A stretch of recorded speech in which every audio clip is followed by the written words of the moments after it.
What's good, y'all? It's your boy DJ Fanatic at soundsforproducers.com. Welcome to another video.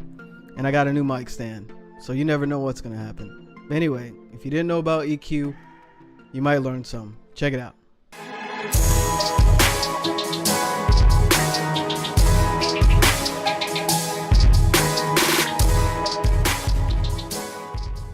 Hey, what's up, y'all? Welcome to another video here. This is actually a little quick tip or like a more tutorial about Fruity Parametric EQ2. Say that 3 times fast.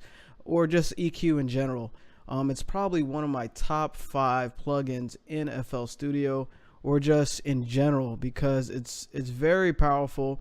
A lot of people take it for granted. It's very unassuming, but I love what it can do and visually show you.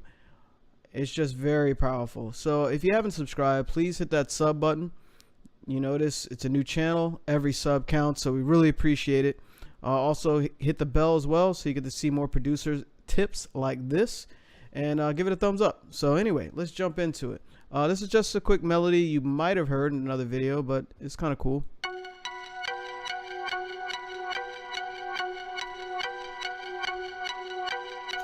And I think I slammed a bunch of different effects on it, but it's all good. So cool. Yeah, I did reverse it at halftime. So Fruity Parametric EQ2. Now, what's cool about this particular plugin, when you think of EQ, you always think of like boosting it. You know, like boosting it on the kick drum, just making it crazy loud.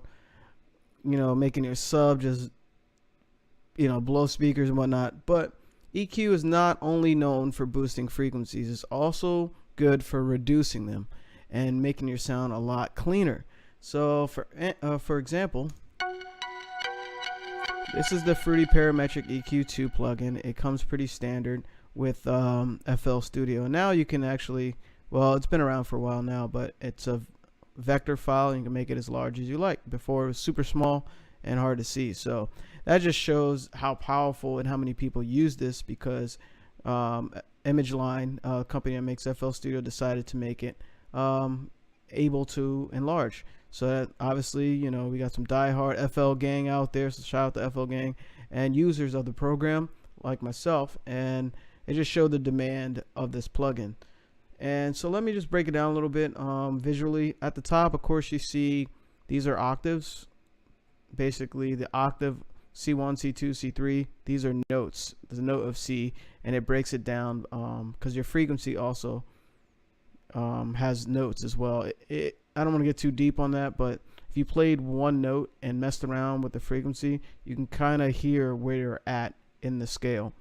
And also the next level below that, which is awesome, it breaks down the area of the frequency, right? So you got sub, you got your bass, you got your low mids, you got your mids, you got your high mids. It should be maybe sibilance. No, sibilance is higher up in treble. I think this is I forgot what PR stands for, actually. PRS. Help me out, put it in the comments. Next is treble. And if you notice at the bottom, all the way down here is the frequencies. So you got, these are hertz, 20 hertz, 50 hertz, 100 hertz, 200 hertz, what does that say? 500 hertz, and then it goes to 1000 hertz. 2 kilohertz, 5 kilohertz, and 10. So usually, you know, human beings can hear from 20 to 20 usually. Some a lot less than that, especially if your hearing's been damaged. And I think dogs can hear like, I don't know, 60 kilohertz. It's insane how high pitched dogs can hear. That's why, you know, dog whistles are so that you can't hear dog whistles, because the frequency is so high.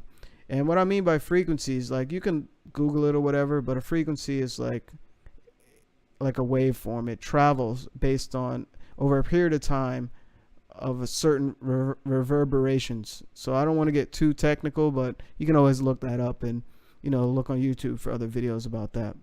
But as I play this melody,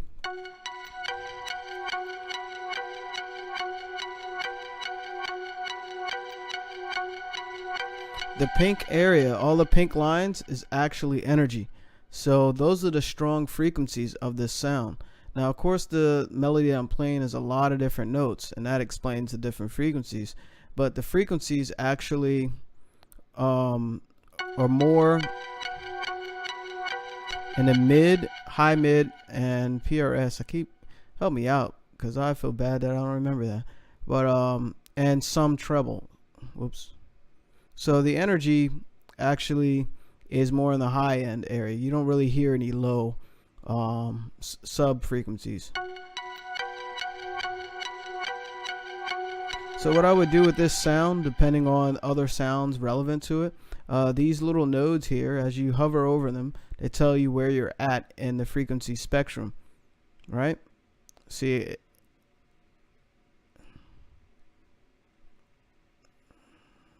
all right. So, and also in the upper left in the hint panel, you can see you're on band 2 and it's at 100, and well, your cursor is at your cursor actually is followed wherever you move your cursor. You see up there how many hertz there is. So I'm at 131 hertz, and as I move it around, it follows all inside here, which is dope. It's crazy. Imagine programming that. Every little movement it shows in the hint panel. That's crazy. So as you move forward, you go to different nodes, and these nodes actually play a very strong part in using EQ. So for instance, I'm gonna play this sound and show you what I would do. I would usually, noticing all the energy up here, I would cut the lows to leave room for my lower frequency instruments. This is good for mixing techniques and letting your beats stand out better. And if you notice, if you watch my other beat making videos, I do that a lot when I'm working on music. So for instance, I would use this right here is a shelf, and you can control how sharp or what type of shelf you want to use. Sorry, wrong one. Let's put that back. I'm not going to use the shelf for the low cut. Is there a way to reset that? Good. This right here, this little node, see the little dots on all those? You can move the shelf, or you can use the dot and change how steep you want the curve. Usually the cutoffs, I make it really steep. So you can left click and move up and down and make it sharp. So being that I don't want any low frequencies, I'll just make it sharp. And this is, my bad, I don't know if you can hear me, but this right here, you can move it up and down in the frequency and sweep it and see how much you want to cut off. So this is the frequency control, and this actually is resonance, like if you want a little curve at the cutoff point. And sometimes you can use that to get some cool effects with certain sounds. So, you know, experiment with that, and experiment with all of this, you know, because you never know what you can discover with music. It's not always black and white, you know, it's a lot of colors. So anyway, I would cut that off.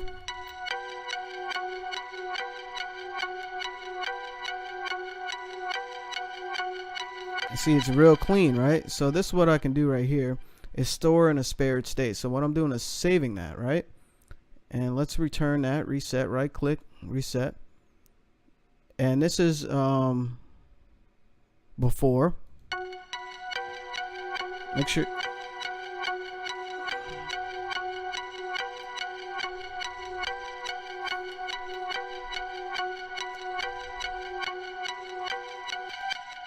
And make sure you have some good headphones or good studio monitors so you can really hear the frequencies. And then what you can do is go back to what it was by clicking this flip with flip with spare state, AB compare. So I showed you how to store, save it, and then you can flip it to another one that you did. So next, what I would do with this sound,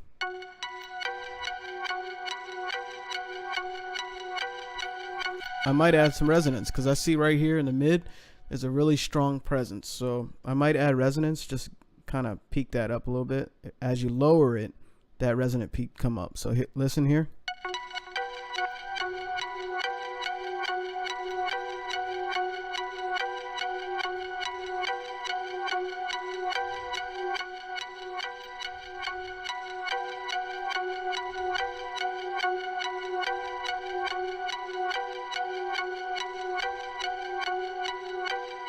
All right. So with the other nodes, probably raise a little highs here. So I can raise the high here.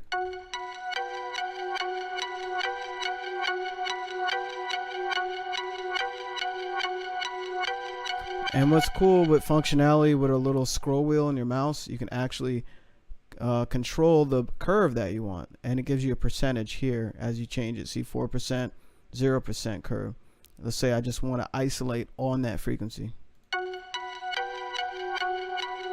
or cut the frequency. Yeah, I actually like that a little better. It's a little darker. And also I can cut some highs, so I can do a nice little curve here. See, what I'm doing is just shaping the sound of that particular, well, shaping the overall frequencies of that particular sound.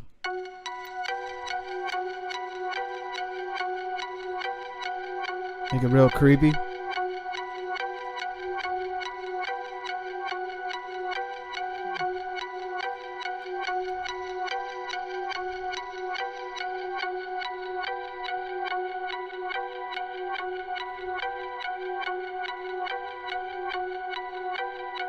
See? So I totally changed the sound. Like if you listen to it before, after,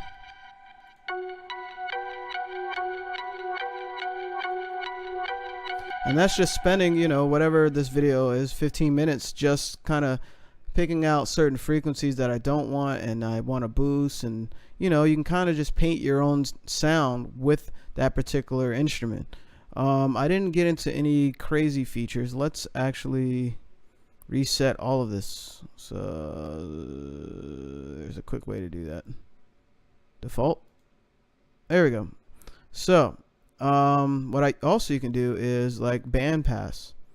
You can take this little shelf. You can do high pass, a notch, low shelf, and you can kind of do that with any of these for all the shelves they have for each node. So for instance, this right here, band pass, it's cutting some of the highs and the lows at the same time. And on top of that, you can use this frequency to kind of sweep it and figure out what you want. Listen.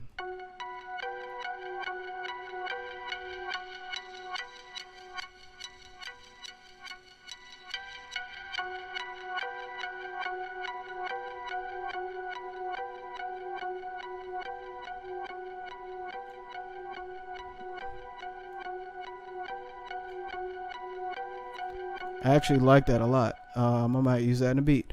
So using the, and notice that note is fixed right here on the even plane, but it's moving left to right in the frequency span. And also what I can do, being that it sounds lower, this little node right here, I keep saying node, but dot, whatever you want to call it, I can raise the volume and make up for, and this is dB, make up for the loss in volume in the sound.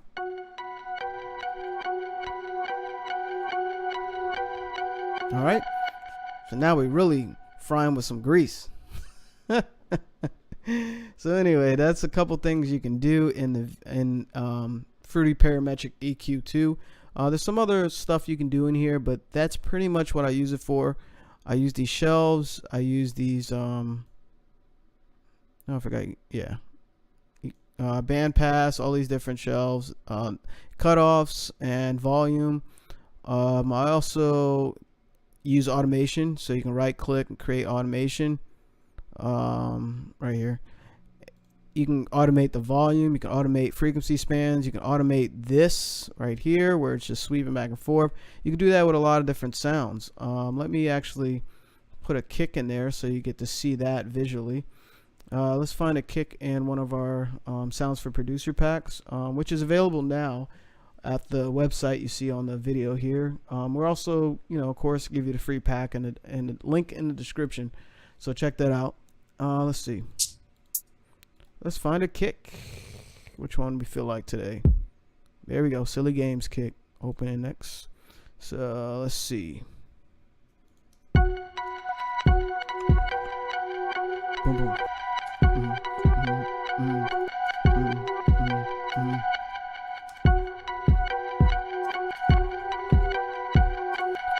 So I'm gonna show you what that looks like. Let's just I don't even know what it's all the same pattern. Mm-hmm.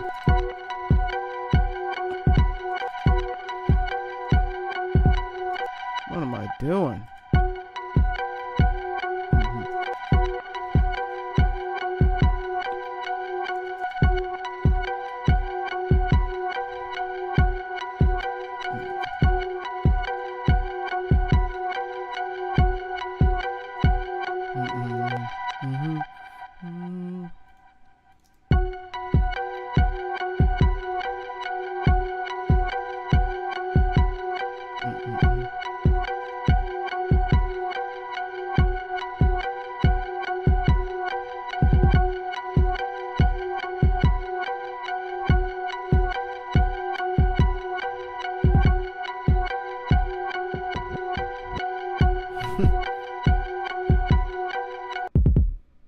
Alright, so with the kick, I'm going to show you how that looks in Fruity Parametric EQ2. So check it out. Let's make that large. Now notice there's barely any high energy up here. You got all this low energy, and the lines are pretty solid, like straight.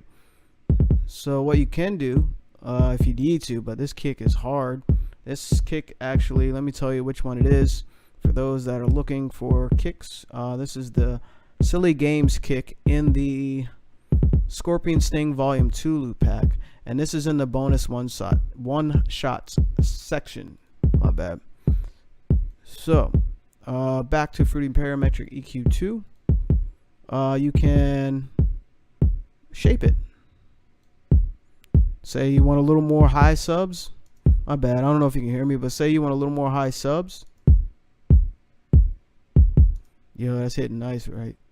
Or the way it was, and get a little bit more like higher frequency thud, if you will.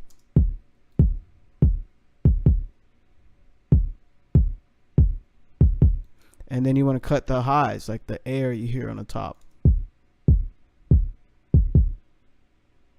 Now sometimes you want to keep that so it cuts through the sub a little more when you start using 808 with it. Or you can just get crazy with it and just raise these lower frequencies. All that rumble in the bottom. So you see how powerful it is of shaping the sound. There's many different sounds that have so many different frequencies, and you can change the essence of that sound into what you like. And putting time into this definitely separates you from the other producers. I mean, it separates your sound from everyone else, because no one's going to EQ like you, and no one's going to mix like you, and no one's going to make music like you, because you are you. And I mean, they can try to get close to it. They can try to mimic it. Some may, it may even sound close, but it won't be exactly you. And some may mistaken it to be you. I don't want to get too deep in the video, but you just EQing alone for each sound is extremely powerful. And don't take, me just being on this video, just showing you this. I've learned firsthand how powerful EQ can be, and I underestimated it for years, but now using it in high-end projects I've been working on, and just focusing on these type of little things in every beat and every sound, man, get you to the next level. So anyway, again, it's DJ Fanatic at soundsforproducers.com. Make sure you go to the website, check out the sound packs on there. They're on sale right now, so yeah, feel free. Also, shout out to the producers getting the free loop pack. We also repost anybody on Instagram that uses the sound pack, so make sure you loop us in at Sounds for Producers on Instagram as well. And hit the sub button, hit that subscription button, hit the bell as well, so you can see more producer tips and tutorials like this, and give it a thumbs up. Definitely appreciate it. So let's rock out, keep making dope music, and signing out. See you in the next video.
I got sidetracked. Catch y'all next time.